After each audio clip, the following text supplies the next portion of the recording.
Testing of Fuji pressure transmitters. The transmitters have been set to a calibration range of input signal according to the request of the customer. For testing, we add a 24-volt DC power supply, a hydraulic hand pump as input signal, and a multimeter in order to measure the milliamp output.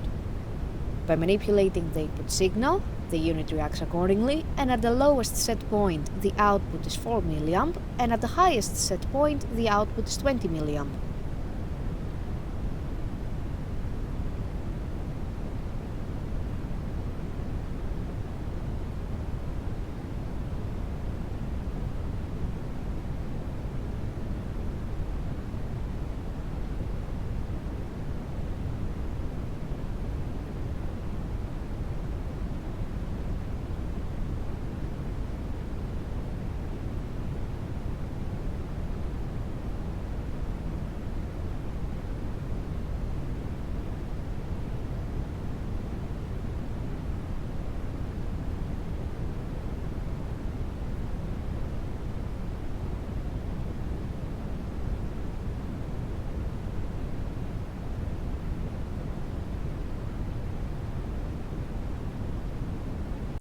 It is now clear that all transmitters are operating successfully and are ready to be delivered to the customer.